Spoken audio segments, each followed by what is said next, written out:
Hi அஸ்ஸலாமு அலைக்கும். வாங்க நம்ம உருளைக்கிழங்கு மசாலா எப்படி செய்கிறதுன்னு பார்க்கலாம். சாப்பாட்டுக்கு தொட்டுக்க வேறு சைட் டிஷ்ஷாக வச்சு சாப்பிட்றதுக்காக எண்ணெய் காஞ்சதுக்கப்புறம் கல்லெண்ணெய் ஊற்றிருக்கோம்.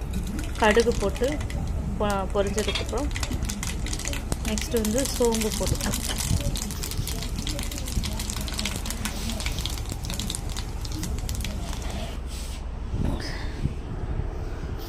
நம்ம கட் பண்ணி வச்சுக்கிறது பூண்டு, இஞ்சி, கொத்தமல்லி, பச்சை மிளகா, வெங்காயம்.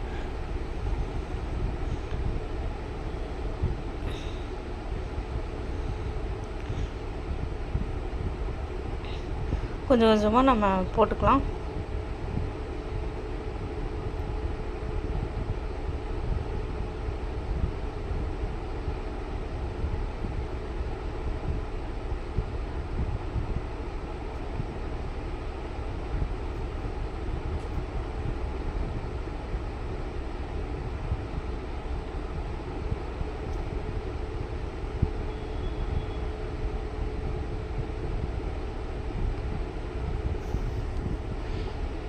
எல்லா பொருளையும் போட்டாச்சு. இது வணக்கம்.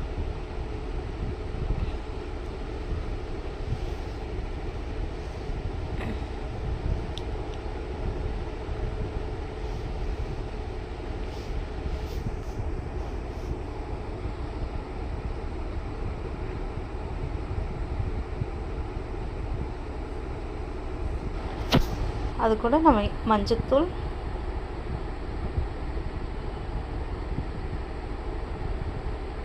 மிளகாய்த்தூள்,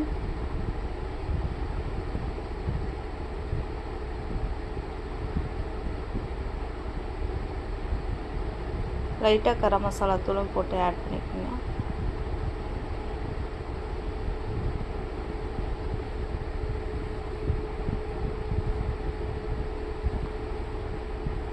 இதில் பச்சை வாசனை போனதுக்கப்புறம், மிளகாத்தூள் போட்டதுக்கப்புறம் பச்சை வாசனை போனதுக்கப்புறம் நம்ம உருளைக்கிழங்க மசிச்சு வச்சுருக்கோம். அதை வேக வச்சு மசிச்சு வச்சுருக்கோம். அதை நம்ம இது கூட ஆட் பண்ணிக்கலாம். உப்பு போட்டு இதையும் நல்லா பச்சை வாசனையெல்லாம் போனதுக்கப்புறம் தான் நம்ம ஆட் பண்ணணும். முதவே ஆட் பண்ணோம்னா சவக்குன்னு இருக்கும் வெங்காயம். பெருங்காயத்தூள் கொஞ்சம் இது கூட போட்டுக்கலாம்.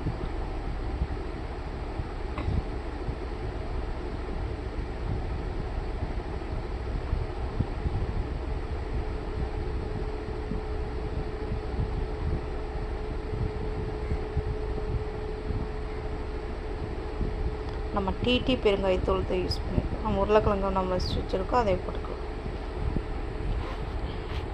இது நல்லா எல்லா பக்கம் நம்ம எல்லாம் பரட்டி விட்டுட்டு ஒரு 5 நிமிஷம் கலரி விட்டு நம்ம கொஞ்ச நேரம் சூடானதுக்கப்புறம் நான் ஆஃப் பண்ணிட்டோம்னா வேலை முடிஞ்சு ரெடி ஆயிடும். லாஸ்ட்டாக கொத்தமல்லி போட்டு சாப்பிட்டுக்க வேண்டியதான்.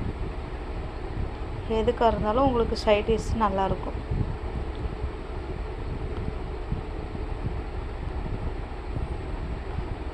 நம்ம வெரைட்டி ரைஸ் செய்கிறோம்ல, அதுக்கு தொட்டுக்கிறதுக்கு இது நல்லாயிருக்கும்.